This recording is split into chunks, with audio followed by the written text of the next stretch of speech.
এই মেয়েটাকে প্রতি রাতে তার হাজবেন্ড খুবই নির্মমভাবে অত্যাচার করে, কিন্তু মেয়েটা কখনোই এর বিরুদ্ধে কোনো প্রতিবাদ পর্যন্ত করেনি, কারণ তার হাজবেন্ড কোনো জানোয়ারের থেকে কম নয়। তবে তার এই অত্যাচার যখন পৌঁছে যায় তার চরম সীমানায়, তখন মেয়েটা আর চুপ থাকতে পারে না। কোনো প্রশাসন নয়, নিজের পরিবার নয়, বরং সে নিজেই তার হাজবেন্ডকে উচিত শিক্ষা দেওয়ার জন্য একটা মাস্টার প্ল্যান করে। এমনকি এক পর্যায়ে লোকটা নিজেও অবাক হয়ে যায় তার বউয়ের এত সাহস কোথা থেকে আসলো। এই গল্পের উপর ভিত্তি করেই 2022 সালে তেলেগু ভাষায় একটা থ্রিলার ড্রামা সিনেমা মুক্তি পেয়েছিল, যার নাম হলো আমু। আজকে সেই সিনেমার গল্পটাই বলতে চলেছি। তাহলে চলুন শুরু করা যাক আজকের গল্প গুঞ্জন।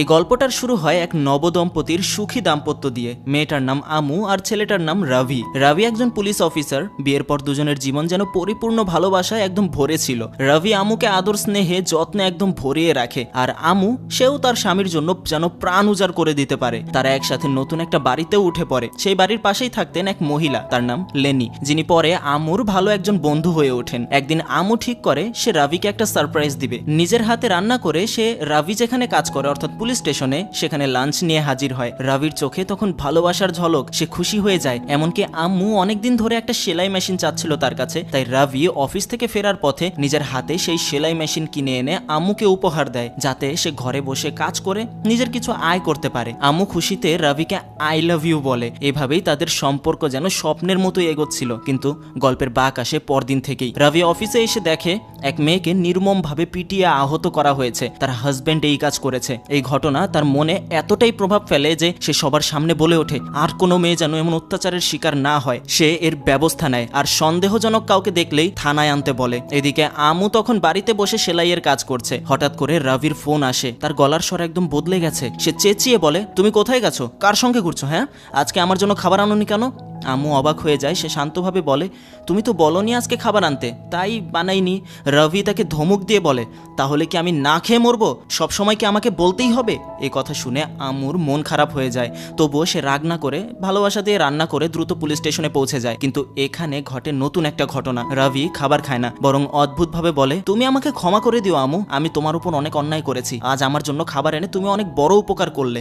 আমু বলে, না রাভি, আমি বুঝতে পারিনি আজ তোমার দরকার ছিল এটা, দয়া করে এসো খাবারটা খাও। কিন্তু রাভি তখনও ঠান্ডা হয়নি। রাভির প্রতি আমুর ভালোবাসায় কোনো ঘাটতি নেই, কিন্তু রাভি তার আচরণ যেন একদম অসহ্য এবং অমানবিক হয়ে উঠছে। আমু নিরুপায় হয়ে খাবার নিয়ে চুপচাপ বাড়ি ফিরে আসে। সেই রাতে রাভি বাড়ি ফিরলে আমু আবারও তার প্রতি ভালোবাসা দেখায়, খুব আন্তরিকভাবে খাবার দেয়। কিন্তু রাভি বলে, আমার ক্ষুধা নেই, তুমি খেয়ে নাও। আমু কিছু না বলে আবার চুপ হয়ে যায়। রাতে যখন রাভি ঘুমাতে যায় তখন আমু তার পাশে গিয়ে তার সাথে একটু ঘনিষ্ঠ হওয়ার চেষ্টা করে, তার রাগ ভাঙানোর চেষ্টা করে। কিন্তু হঠাৎই রাভি আবারও রেগে যায় আর বলে, তোমার ভেতরে এত উত্তেজনা কেন? তুমি একদিনও কি এইসব মিলামেশা ছাড়া থাকতে পারো না? এই কথা শুনে আমু একদম স্তব্ধ হয়ে যায়। সে ভাবে, এই রাভি তো সেই রাভি না, পুলিশ স্টেশনে নিশ্চয়ই কোনো সমস্যা হয়েছে, হয়তো তাই এমন ব্যবহার করছে। এমনটা ভেবে সে ঘুমিয়ে পড়ে। পরদিন আমু সিদ্ধান্ত নেয় যে রাভি যেন আর রাগ না করে, তার আগে দুপুর 1টার আগেই সে খাবার পৌঁছে দেবে থানায়। সেদিন রাতের দিকে এক কনস্টেবলের বাসায় একটা ছোট্ট পার্টি হয়। সেখানে রাভি আর আমু দুজনেই যায়। পার্টিতে পুলিশের সহকর্মীদের স্ত্রীরাও ছিল, আর সেখানেই ঘটে এক বিব্রতকর ঘটনা। রাভি হেসে হেসে আমুকে নিয়ে বাজে রসিকতা করতে শুরু করে। সে বলে, না জানি কোন জন্মের পাপ ছিল আমার, এমন বউ পেয়েছি যে আমার কোনো খেয়ালই রাখে না। কিন্তু অন্য অফিসাররা বলে, স্যার প্রতিদিন তো ম্যাডাম আপনার জন্য খুব যত্ন করে খাবার আনেন। রাভি তখন বলে, আর তোমরা জানো না এইসব বাইরের দুনিয়ার জন্য, ভিতরে কি হয় সেটা আমিই জানি। এইভাবে পার্টির মাঝে আমুকে অপমান করে সে ভালোই মজা করে। পরে যখন দুজনে বাইকে করে বাড়ি ফিরছিল তখনই হঠাৎ বৃষ্টি নামে। এক জায়গায় দাঁড়িয়ে পড়ে তারা। সেই সময় আমু জিজ্ঞাসা করে, তুমি পার্টিতে আমাকে এভাবে অপমান করলে কেন? রাভি বলে, আর এটা তো একটা মজার কথা, এত সিরিয়াস হচ্ছ কেন? তখন আমু বলে, তুমি জানো আমি সারাক্ষণ তোমার কথাই ভাবি, তুমি কি খাও, কি পছন্দ করো সব, কিন্তু তুমি কি কখনো ভাবো যে আমি কেমন আছি, আমি খেয়েছি কিনা? রাভি বিরক্ত হয়ে বলে, তর্ক করো না, চলো চুপচাপ উঠে পড়ো, বাড়ি যেতে হবে। আমু এবার স্পষ্টভাবে বলে, না রাভি, আজ উত্তর না পাওয়া পর্যন্ত আমি বাড়ি যাব না। কেন তুমি এমন আচরণ করছো আমার সাথে? এই কথায় রাভি হঠাৎ করে বাইক ঘুরিয়ে আমুকে সেই নির্জন জায়গায় একা ফেলেই চলে যায়। আমু তখন রাতের বৃষ্টি ভেজা রাস্তায় একা দাঁড়িয়ে থাকে। তারপর অনেক কষ্টে একটা অটোরিকশা ধরে বাড়ি ফিরে আসে। বাড়ি ফিরে রাভি ঠান্ডা গলায় হাসতে হাসতে বলে, এবার বুঝেছো তোমার জায়গা কোথায়? এই তো দরকার ছিল তোমার একটু শিক্ষা। আমু এবার আর চুপ থাকে না। সে রাভির দিকে তাকিয়ে প্রথমবারের মতো সাহস নিয়ে কথা বলতে শুরু করে। বলে, আর যদি একবারও আমাকে রাস্তায় ফেলে আসো না, আমি আর ফিরবই না। এই কথা শুনে রাভির ভেতরের পশুটা যেন জেগে ওঠে। সে রাগে ফেটে পড়ে এবং খাবারের প্লেটটা তার দিকে ছুঁড়ে মারে। কিন্তু ঠিক পর মুহূর্তেই আবারও তার আচরণ পাল্টে যায়। সে অনুতপ্ত গলায় বলে, আমু আমি তোমায় ছাড়া বাঁচতে পারি না, প্লিজ এমন কথা বলো না। পরদিন আমুর বাবা মা তার বাড়িতে আসেন। রাভি এবার নিজের ভালো সাজার জন্য আমুর বাবাকে কিছু টাকা দিয়ে বিয়ের খরচ বাবদ বলে যে অনেক খরচ করেছেন, তো এই টাকাগুলো রাখুন আমার পক্ষ থেকে। কিন্তু এইসব বাহ্যিক ভদ্রতার ভেতরে লুকিয়ে থাকে অসহনীয় মানসিক অত্যাচার। মায়ের সামনে আমু আর থাকতে পারে না, সে হঠাৎ মায়ের গলা জড়িয়ে ধরে কান্নায় ভেঙে পড়ে। সে বলে, মা এত তাড়াতাড়ি আমাকে বিয়ে দিলেন কেন? কখনো জিজ্ঞেস করলেন না আমি সুখে আছি কিনা? এই সময় ঘরের বাইরেই দাঁড়িয়ে থাকে রাভি। সে সব কথা শুনে ফেলে আর এতে তার হিংস্রতা আরও বেড়ে যায়। রাগে গুমড়ে ওঠে সে। পরক্ষণেই সে বাইক নিয়ে বেরিয়ে যেতে চায়। আমু বোঝে বাবা মার সামনে রাভি যদি এভাবে বেরিয়ে যায় খুব খারাপ দেখাবে, তাই সে বাইকের চাবি খুলে নিজের হাতে নিয়ে নেয় আর বলে তুমি এখান থেকে যেতে পারবে না। তাই তখন রাভি একদম রেগে গিয়ে বিনা দ্বিধায় আমুকে একটা চর মেরে দেয়। এই শুরু হলো আমুর গায়ে হাত তোলা। কিন্তু তখনই আবার সে অনুতপ্ত হয়, এক কোণে নিয়ে বলে, সরি আমু, আমার ভুল হয়েছে, আমি তোমাকে মারতে চাইনি। কিন্তু সে কথায় কাজ নেই, কারণ তার হাত এখনো আমুর শরীরে জোর করে ধরা। আমু আয়নার সামনে দাঁড়িয়ে নিজের গাল দেখে, সেখানে লাল চিহ্ন ফুটে উঠেছে। সে ভয় পায় মা বাবা যদি দেখে ফেলে তাহলে বিপদ হবে, তাই সে গালের ফোলা ভাব লুকাতে থাকে। পরের দিন তারা সবাই এক মন্দিরে যায়। সেখানে সুযোগ পেয়ে আমু তার মাকে সব সত্যি বলে, আর লুকাতে পারে না। সে বলে, মা রাভি আমাকে মেরেছে। আমুর মা একেবারে অবাক না হয়ে উল্টো জিজ্ঞাসা করেন, তুমি এমন কি করেছো যার জন্য তোমাকে মারলো সে? আমু শক খেয়ে যায়। সে বলে, তুমি ধরে নিচ্ছ দোষটা আমার? কেন? মা তখন একটা গা শোয়া উত্তর দেন, শুধু তোমার না, আমার সঙ্গেও হয়েছিল এটা। তোমার বাবাও আমাকে প্রথমে মেরেছিল, আমিও তখন আমার মাকে বিচার দিয়েছিলাম। আমার মা আমাকে বলেছিলেন তুমি তো মেয়ে মানুষ, মার খেয়ে সহ্য করো, কারণ পুরুষেরা বাইরে অনেক কষ্ট করে, তাই রাগটা ঘরে এসে স্ত্রীদের ওপরেই তো ঝাড়বে। কিন্তু এবার মা একটু ভিন্ন সুরে বলেন, আমি বলছি না সব সহ্য করো, যদি অত্যাচার সীমা ছাড়িয়ে যায় তাহলে অনেক নারী স্বামীকে ছেড়ে দেয়। তবে আমার মনে হয় তোমার একটা সন্তান নিলে হয়তো বা রাভি বদলে যাবে, কারণ অনেক পুরুষ সন্তানের পর কোমল হয়ে যায়, যেমনটা তোমার বাবা হয়েছিল। কিন্তু আমি নিশ্চিত বলতে পারছি না রাভির ক্ষেত্রে কি হবে, তাই সিদ্ধান্ত তোমার ওপর। আমু কিছু বলে না, তার মুখে একটা বিস্ময় আর হতাশার ছায়া। পরদিন সকালে রাভি পুলিশ স্টেশনে যাওয়ার প্রস্তুতি নিচ্ছে। তার শার্টের একটা বাটন ছিঁড়ে গিয়েছিল, তাই আমু তার শার্টে বাটন লাগিয়ে দিচ্ছে। কিন্তু এবার তার চোখে সে আগের কোমলতা নেই, বরং একটা ভয়ের ছায়া। তবে এই কাজ করতে করতে পাশে তার চুলায় থাকা তরকারি নষ্ট হয়ে যাচ্ছে, সেজন্য আমু বলে, রাভি একটু না হয় তরকারিটা নেড়ে দাও, আমি বাকি কাজটা করি। রাভি খিচখিচে সরে বলে, এটা কি আমার কাজ? তবুও সে ফাইল রেখে চুলার সামনে যায় আর তরকারি নাড়তে থাকে। কিন্তু তার পাশেই থাকা ফাইলে হঠাৎ আগুন লেগে সেটা পুড়ে যেতে শুরু করে। তাই রাভি এবার রেগে একদম বিস্ফোরণ হয়ে যায়। সে এই দোষটা আমুর ঘাড়ে চাপিয়ে তাকে বেল্ট দিয়ে মারতে থাকে, চেঁচিয়ে বলে, তুমি একটা কাজও ঠিকঠাক মতো করতে পারো না, সব দোষ তোমার, আর আমি মারলে শুধুমাত্র কান্নাকাটি, তাই না? এরপর ঠান্ডা গলায় হুকুম দেয়, এই বাড়ি থেকে বের হয়ে যাও এখনই। আমু আহত শরীর আর ভাঙা মন নিয়ে ব্যাগ গুছিয়ে বাস স্ট্যান্ডে চলে আসে। এক কোনায় বসে কাঁদছিল সে। তখন তার পাশে বসেছিল এক ভবঘুরে ভিখারি। ভিখারিটা তার দিকে তাকিয়ে বলে, তুমি নিজের জন্য বাঁচতে শিখো, কেন এত ভয় পেয়ে আছো? কিন্তু আমুর মন এতটাই ভেঙে গেছে, সে ভাবে সব দোষ তারই, এ কারণেই তো রাভি তাকে মারলো। তবে সেই লোকটা তাকে সাহস দেয়, যে স্বামী তোমার গায়ে একবার হাত তুলেছে, বিনা দ্বিধায় তাকে ছেড়ে দেওয়া উচিত তোমার। কিন্তু আমু সেটা মানতে চায় না। সে মনে করে সে রাভিকে তার ভালোবাসা দিয়ে পরিবর্তন করে ফেলতে পারবে, হয়তোবা তার দোষের কারণেই এমনটা হয়েছে। তাই সে লোকটা তাকে বলে, আচ্ছা ঠিক আছে, যেমনটা তোমার ইচ্ছা, কিন্তু পরের বার যদি এখানে আসো তাহলে আমার জন্য বিরিয়ানি নিয়ে আসবে। এমন মানসিক অবদমনের ভার নিয়েই আমু আবারও বাড়ি ফিরে আসে রাভির কাছে। রাতে রাভি তাকে দেখে হেসে বলে, তুমি কি সত্যি আমাকে ছেড়ে যেতে চেয়েছিলে? আমু চোখ নামিয়ে বলে, ভাবছিলাম চলে যাব কিন্তু পারিনি, আমি তোমাকে অনেক ভালোবাসি রাভি, তোমাকে ছাড়া বাঁচতে পারবো না। রাভি তখন আবারও তার সাথে ভালো ব্যবহার শুরু করে। দুজনের মধ্যে আপাতত আবারও শান্তি ফিরে আসে। কিন্তু পরদিন থেকে রাভির ব্যবহার আবারও সেই পুরনো রূপে ফিরে যায়। আমু এখন এই দুঃখের কথা কারো সঙ্গে ভাগ করে নিতে পারে না, না মা বাবার সঙ্গে, না পাশের বাসিন্দা লেনির সঙ্গে। এই সময় আমু নিজেই সিদ্ধান্ত নেয় সে এখন সন্তান নিতে চায় না। সে ডাক্তারের কাছে গিয়ে পরামর্শ নেয়। ডাক্তার তাকে বলে সে চাইলে পিল খেয়ে প্রেগনেন্সি ঠেকাতে পারে। আমু রাজি হয়, কিন্তু সে চায় না রাভি সেটা জানুক। সে চুপি চুপি পিল খেতে শুরু করে। আর রাভি এই দিক থেকে বুঝতে পারছে না সে সন্তান নেওয়ার চেষ্টা করছে, কিন্তু আমু কেন প্রেগনেন্ট হচ্ছে না। সে যখনই আমুকে জিজ্ঞাসা করে, আমু বলে না তো, সে কোনো পিল খাচ্ছে না। তাহলে তো এমনটা হওয়ার কথা নয়। তাই এমন এক অবস্থায় রাভি আরো একটা ভয়ানক কাজ করে। সে ঘরের ভেতরে একটা অডিও রেকর্ডিং ডিভাইস ফিট করে ফেলে। এতে সে আমু কার সঙ্গে ফোনে কথা বলে, কে আসে কবে যায় সব শুনতে থাকে। রাভির এই নজরদারিমূলক আচরণ আরো বেশি আতঙ্ক ছড়ায় আমুর মনে। তবুও সে বাধ্য হয়ে মাঝে মাঝে ফিজিক্যাল রিলেশন বজায় রাখে। এইভাবেই কিছুদিন কেটে যায়। একদিন আমু আবারও হাসপাতালে গিয়ে চেক আপ করে। তবে এবার ডাক্তার তাকে জানায় যে সে নাকি প্রেগনেন্ট। আমু তো অবাক। সে বলে, আমি তো কোনোদিন পিল খাওয়া বাদ দিইনি, এটা কিভাবে সম্ভব? ডাক্তার চিন্তিতভাবে বলে, হয়তোবা তোমার স্বামী বুঝে গিয়েছিল তুমি পিল খাচ্ছ, হয়তোবা সে চুপি চুপি পিল বদলে ফেলেছে। এই কথা শুনে আমু যেন আরেকবার হতাশ হয়ে যায়। তার শরীর ঠান্ডা হয়ে আসে। সে এখন চায় না রাভি এই সব কিছু জানতে পারুক। সে ডাক্তারের কাছে অনুরোধ করে বলেন, রাভিকে বলুন আমি প্রেগনেন্ট নই। ডাক্তার পরে ঠিক তাই বলে দেয়। রাভিকে বোঝানো হয় আমু গর্ভবতী নয়। রাভি যদিও সন্তান নিতে চায় তবুও তখন কিচ্ছু বুঝতে পারে না। এদিকে পরের দিন লেনি, আমুর সেই প্রতিবেশী এবং কনস্টেবল সাত্যা প্রতিটি বাড়িতে গিয়ে নারীদের খোঁজ খবর নিচ্ছিলেন, কারণ আগের রাতে লেনি একজন নারীর কান্নার আওয়াজ শুনেছিলেন। তারা ঘরে ঘরে খোঁজ নিয়ে অবশেষে আমুর বাড়িতেও যায়। বাস্তবে সেই রাতে রাভি আমুকে নির্মমভাবে মারধর করছিল। তারা আমুকে জিজ্ঞাসা করে, গত রাতে তোমার সাথে কি কিছু ঘটেছে? আমু তখন চুপ করে থাকে। তখন সাত্যা ও লেনি বেরিয়ে যেতে ধরে, কিন্তু ঠিক তখনই আমু সাহস করে বলে ওঠে, 1 মিনিট ভেতরে আসুন, আমি আপনাদের সব বলবো। আমু সবকিছু খুলে বলে, তার উপর কিভাবে নির্যাতন করা হচ্ছে, সে কিভাবে মানসিকভাবে বিধ্বস্ত।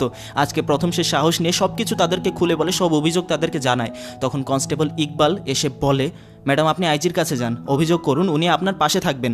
এরপর আমু ও সাত্যা মিলে আইজির অফিসে যায়, কিন্তু ওখানে এক কনস্টেবল ছিল যে রাভির খুব ঘনিষ্ঠ। সে আমুকে দেখে রাভিকে ফোন করে দেয়। রাভির সাথে সাথেই সেখানে চলে আসে এবং সাত্যা এবং আমুকে আলাদা ঘরে নিয়ে যায়। রাভি মিষ্টি গলায় আমুকে বোঝায়, তুমি কি আমার বিরুদ্ধে অভিযোগ করবে আমু? আমি কি করেছি তোমার? আমার তো সম্মান শেষ হয়ে যাবে। সাত্যা তখন বলে, স্যার আপনি আমু ম্যাডামকে মারতে পারেন না। এই কথা শুনে রাভি চুপি চুপি আমুর দিকে ঘুরে গিয়ে তার হাত চেপে বলে, তুমিই বলো, আমি কি তোমাকে মারতে পারি? বলো না, আমি কি সত্যি এমন করি? ভীত আমু তখন না বলে দেয়। রাভি মুচকি হেসে তাকে বাড়ি পাঠিয়ে দেয়। রাস্তায় ফিরতে ফিরতে আমু নিজেই মনে মনে বলে, না এভাবে চুপ থাকলে আর হবে না, আমি যে করে হোক রাভিকে শিক্ষা দেবই, কিন্তু তার জন্য চাই সময়, চাই একটা সঠিক পরিকল্পনা। আর এবার আবির্ভাব ঘটে গল্পে এক নতুন চরিত্রর। তার নাম প্রভু। এক মার্ডার কেসে জেল খাটা আসামি, 2 জনকে হত্যা করেছিল বলে সে জেলে ছিল। এখন প্যারোলে মুক্ত হয়েছে, তবে শর্ত হলো তাকে প্রতিদিন সকালে ও সন্ধ্যায় থানায় গিয়ে সাইন করতে হবে। রাভি তার উপর জুলুম করতে শুরু করে। সাইন করার সময় প্রভুকে বাথরুম পরিষ্কার করতে বলে, প্রতিদিন কোনো না কোনো কাজ করা, যেটা সম্পূর্ণ অন্যায়। প্রভু রাগে ফুঁসছিল, কিন্তু রাভি পুলিশের পোশাকে থাকায় কিছু করতে পারছিল না। এদিকে জানা যায় প্রভুর একটা বোন আছে, গীতা। প্রভু জেলে যাওয়ার কারণে গীতা রেগে আছে তার ওপর। তবুও প্রভু ঘুরে ঘুরে বোনের কাছে গিয়ে ক্ষমা চায়। তার একটাই স্বপ্ন, নিজের বোনের বিয়ে দেখা। সেই স্বপ্নের কারণেই সে জেল থেকে জামিনে মুক্ত হয়েছে। একদিন কিছু ছেলে প্রভুর বোন গীতাকে নিয়ে বাজে কথা বলতে শুরু করে। প্রভু সেটা শোনার সহ্য করতে পারে না, সে ছেলেগুলোর সঙ্গে ঝামেলায় জড়িয়ে পড়ে। আর এই ঘটনা গিয়ে রাভির থানায় পৌঁছায়। ছেলেগুলো গিয়ে প্রভুর নামে অভিযোগ করে, যেহেতু প্রভু প্যারেলে মুক্ত ছিল, তাই কোনো ঝগড়া বা কোনো বিবাদে জড়ালে তাকে অবশ্যই এর কৈফিয়ত দিতে হবে। রাভি সেই সুযোগে তার প্যারেল ক্যান্সেল করার জন্য উপরের অফিসে চিঠি পাঠাতে থাকে। প্রভু বারবার অনুরোধ করে, স্যার দয়া করে এমনটা করবেন না, আমি শুধু আমার বোনের বিয়ে দেখে যেতে চাই, আপনি যা কাজ বলবেন আমি করব। কিন্তু রাভি একেবারেই নিষ্ঠুর, সে কোনো কথা না শুনে চিঠি পাঠিয়ে দেয়। এই অন্যায়ের প্রতিবাদে প্রভু রেগে গিয়ে রাভিকে ধাক্কা দিয়ে ফেলে দেয়। ফলে রাভি ও তার সহযোগী পুলিশেরা প্রভুকে মারধর করতে শুরু করে। আর এই সব কিছুই তখন স্টেশনে আমু দেখছিল, কারণ সে রাভির জন্য প্রতিদিন খাবার নিয়ে আসে। আজকেও খাবার নিয়ে এসেছিল, আর আজকেই এই সব ঘটনা সে দেখলো। ঠিক তখনই খবর আসে আইজি সাহেব আসছেন স্টেশন পরিদর্শনে। রাভি আতঙ্কে পড়ে যায়। সে চায় না আইজি প্রভুকে দেখুক যেভাবে তাকে মারধর করা হচ্ছে। তাই রাভি প্রথমে প্রভুকে থানার বাথরুমে বন্ধ করে দেয়, আর তারপরে আমু যেন আইজিকে দেখে উল্টাপাল্টা কিছু করতে না পারে, সেজন্য তাকেও ওই বাথরুমেই একসাথে বন্ধ করে দেয়। এখানে প্রথমবারের মতো আমু আর প্রভুর একটা কথা হয়। আমুকে দেখেই প্রভু বুঝতে পারে যে রাভি প্রতিদিন তাকে মারধর করে। সে জানতো যে ইনি তার স্ত্রী, তাই তাকে বলে, তুমি রাভির হাতে মার খাচ্ছ, আমিও, কিন্তু আমরা কেউই তার বিরুদ্ধে কিছু করতে পারছি না, কিন্তু আমি এবার পারবো, দেখি রাভি কি করতে পারে। তখন আমু বলে, আমার একটা দারুণ প্ল্যান আছে, এই প্ল্যানে তুমি ও আমি দুজনের প্রতিশোধ নিতে পারবো। আইজি চলে যাওয়ার পর প্রভু বাথরুম থেকে বেরিয়ে আসে। পরদিন প্রভু পুলিশের হাত থেকে ফাঁকি দিয়ে পালিয়ে যায়, আর তার এই পলায়নে ইকবাল ও সাত্যা নামের সেই পুলিশ দুজন গোপনে তাকে সহায়তা করেছিল, কারণ তারা আমুর সহযোগিতা করতে চায়। রাভি যখন দেখে প্রভু থানায় নেই, তখন তার মাথায় হাত। সব জায়গায় খোঁজ নেওয়া হয়, কিন্তু প্রভু গায়েব। আর ওইদিকে প্ল্যান মাফিক আমু প্রভুকে তার নিজের বাড়িতে, অর্থাৎ রাভির বাড়িতেই একটা ছোট্ট স্টোর রুমে সেখানে থাকার ব্যবস্থা করে দেয়। আমু গোপনে তাকে খাবার দেয়, যত্ন নেয়। আমু জানে রাভি কখনোই নিজের বাড়িতে খুঁজবে না, পুলিশ পুরো এলাকা চেষে ফেলে, তবুও প্রভুর কোনো খোঁজ মেলে না। রাভি ক্রমাগত চাপে পড়ে যায়, দিনে শান্তি নেই, রাতে ঘুম নেই। এদিকে আমু ধীরে ধীরে রাভির এই দুর্বলতা উপভোগ করতে থাকে। তার এই টেনশনযুক্ত চেহারা, এগুলো তার ভালো লাগে। এরপর তার 2 দিন পর খবর ছড়িয়ে পড়ে প্রভু নিখোঁজ। তারা পরিচিতরা জানতে পেরে পুলিশ স্টেশনের সামনে জড়ো হয়ে বিক্ষোভ শুরু করে। তারা বলতে থাকে, প্রভু প্রতিদিনই সাইন করতে আসতো, এখন সে বাড়ি ফিরছে না কেন? পুলিশ কি প্রভুকে গায়েব করে ফেলেছে? প্রভুর পরিচিত সকল মানুষজন মনে করছে যে এর পেছনে পুলিশের হাত রয়েছে, হয়তোবা পুলিশ তার কিছু করে ফেলেছে। বিষয়টা মিডিয়া অবধি পৌঁছে যায়, আর মিডিয়া তো জানেনি, তিলকে তাল বানাতে তারা ওস্তাদ। গুজব এবং আন্দোলন এতটাই তীব্র হয় যে আইজি সাহেব নিজে থানায় চলে আসেন। ঠিক তখনই আম্মুও লাঞ্চ নিয়ে আসে। সে ইচ্ছা করেই এই কাজ করেছে যেন আইজি আসার সাথে সাথেই সে আসতে পারে। আইজি তো এমনেও রবির ওপর রাগ হয়েছিল, তাই এবার রবির দিকে তাকিয়ে ঠাট্টার সুরে বলে, দেখো তোমার লাঞ্চ এসে গিয়েছে, যাও আগে বউয়ের হাতের খাবার খেয়ে নাও, এই মামলাটা আমি দেখে নিচ্ছি, তারপর তোমাকে দেখে নেব। রবি আমুকে এক পাশে ডেকে নিয়ে বলে, কাল থেকে আমার জন্য আর লাঞ্চ আনতে হবে না। এই কথা শুনে আমু মনে মনে আনন্দে ভরে ওঠে, তার ছোট্ট ছোট্ট বিজয় শুরু হয়ে গিয়েছে। এরপর আইজি রবিকে স্পষ্ট হুঁশিয়ারি দেন, প্রভুর বোন গীতার বিয়ের দিনই তার শেষ সুযোগ, প্রভু সেখানে আসবে, তখন তাকে ধরো, না পারলে তোমার চাকরি গেল বলে ধরে নাও। এদিকে গীতা নিজে পুলিশের বিরুদ্ধে থানার সামনে অবস্থান নেয়। তার ভাই প্রভু কোথায়, এই প্রশ্নে সে দৃঢ় প্রতিজ্ঞ। এই খবর যখন প্রভু শুনতে পায় সে খুব খুশি হয়, কারণ তার বোন তাকে ক্ষমা করে দিয়েছে, এজন্যই তাকে খুঁজতে এসেছে। সেই ক্ষমা, সেই ভালোবাসা তার কাছে সবচেয়ে বড় উপহার। এই সময় আমু একটা বড় সিদ্ধান্ত নেয়। সে প্রভুকে বলে, এই খেলা এবার এখানেই শেষ করি, তুমি আইজির কাছে গিয়ে আত্মসমর্পণ করো, তোমার বোনের বিয়ে দেখতে পারবে। আমি আমার জন্য নিজের স্বার্থে তোমাকে এখানে আটকে রাখতে চাই না। প্রভু তখন কিচ্ছু বলে না, চলে যায়। কিন্তু কিছু সময় পরে প্রভু আবার ফিরে আসে। সে বলে, আপনি আমাকে সাহায্য করেছেন, এবার আমার পালা। যতক্ষণ না আপনি এই নির্যাতনের হাত থেকে মুক্ত হবেন আমি এখানেই থাকবো। রবিকে তার উচিত শিক্ষা পেতেই হবে। আমি এখন আত্মসমর্পণ করে দিলে হয়তো বা আমার বোনের বিয়ে আমি দেখতে পারবো, কিন্তু তার উচিত শিক্ষাটা সে পাবে না। প্রভু এখন শুধু পালানো নয়, লড়ার জন্য প্রস্তুত। পরদিন গীতার বিয়েটা থানার চত্বরেই হয়। সহজ সাদামাটা আয়োজনে সবকিছু ঘটে যায়। রবি বসে শুধু একটা জিনিসের অপেক্ষায়, কখন প্রভু আসবে, ওকে ধরবে, নাইলে তার চাকরি গেছে। কিন্তু প্রভু আসে না। রবি হতাশ হয়ে পড়ে। এখন সে চায় নিজের দোষ ঢাকতে, তাই সে দ্রুত সিসিটিভি ফুটেজ মুছে দিতে শুরু করে, বিশেষ করে সেই অংশ যেখানে সে ও তার সাথীরা প্রভুকে নির্মমভাবে মারধর করছিল। কারণ এই ভিডিও যদি আইজির হাতে পৌঁছে যায় তাহলে শুধু চাকরি নয়, তার বড় অভিযোগে সে ফাঁসবে। ভিডিও ডিলিট করার সময় হঠাৎ তার নজরে পড়ে আমু ও প্রভুর বাথরুম থেকে বের হওয়ার কিছু ফুটেজ। সে বুঝে যায় এখানে অবশ্যই কিছু গড়বড় আছে। আমু তার সাথে কি কথা বলছিল? রবি তার নিজের বসানো অডিও ডিভাইসের রেকর্ডার শুনতে শুরু করে। ঠিক তখন প্রভু আমুর বাড়িতেই ছিল। রবি প্রভুর গলা চিনে ফেলে। এটাই ছিল প্রমাণ, প্রভু কোথায় রবি বুঝে যায়। এদিকে রবি তার নিজের লোকেদের দিয়ে ছক আঁকে। পুলিশ স্টেশনের সামনে যেসব মানুষ ধর্নায় বসেছিলেন তাদের ভিড়ে রবির লোকজনকে ঢুকিয়ে দেওয়া হয়। তারপর তারা ইচ্ছাকৃতভাবে পুলিশের দিকে পাথর ছুটতে শুরু করে। এই সুযোগে পুলিশ বিক্ষোভকারীদের মারধর শুরু করে। এই ভয়াবহ চিত্র সামনে এলেই অসন্তোষ আরও বাড়বে, মিডিয়া আবার চড়া শুরু উঠবে। আর আমু প্রভু এই বিশৃঙ্খলার মধ্যে রবিকে শেষ চাপে ফেলবে, এই হচ্ছে তাদের ফাইনাল পরিকল্পনা। রাস্তায় পুলিশের লোকেরা আন্দোলনকারীদের মারতে থাকে, আর সেই বিশৃঙ্খলার সুযোগে রবির লোকেরা থানায় ঢুকে সব সিসিটিভি ক্যামেরা ভেঙে দেয়। কারণ একটাই, প্রমাণ মুছে ফেলা, যেন কেউ না জানে রবি কিভাবে প্রভুকে পিটিয়েছিল, বা তার কারণেই কিভাবে প্রভু পালিয়ে গিয়েছে, বা এখন সে নিজেও একটা ভয়ে আছে সে নিজের স্ত্রীকে কিভাবে নির্যাতন করতো। যদি এই বিষয়টা আমুর মাধ্যমে বাইরে ছড়িয়ে পড়ে তাহলে তার বড় বিপদ হয়ে যাবে। রাতে বাড়ি ফিরে রবি আমুকে সরাসরি জিজ্ঞাসা করে, প্রভু কোথায়? আমি ওর গলা শুনেছি এই বাড়িতেই। আমু ভয়ে বলে, আপনি কিসের কথা বলছেন জানি না, প্লিজ আমাকে মারবেন না, আমি প্রেগনেন্ট। আমু তাকে কিছুই বলে না, এমনকি উল্টো তাকে ব্ল্যাকমেইল করে যে আইজির কাছে সে সবকিছু বলে দেবে। তাই রবি তাকে কিচ্ছু করতে পারে না, আর পুরো বাড়ি খোঁজার পরেও প্রভুকে কোথাও খুঁজে পায় না। অন্যদিকে রবি নিজের গাড়িতে বসে ঘরের রেকর্ডিং শুনছিল। সেই অডিওতে প্রভুর গলায় স্পষ্ট শুনে সে নিশ্চিত হয়ে যায় প্রভু এখনো সেই বাড়িতেই আছে। পরদিন সকালে একজন কনস্টেবল রবিকে একটা ভিডিও পাঠায়। সেখানে প্রভু নিজের মুখে সবকিছু সত্য কথা বলে দিয়েছে, আর এই ভিডিওটা ভাইরালও হয়ে গিয়েছে। প্রভু বলছে, রবি আমাকে অকারণে মারতো, রোজ রোজ সে তার স্ত্রী আমুকেও টর্চার করতো। আমু ম্যাডামই আমাকে আশ্রয় দিয়েছিল তার বাড়িতে।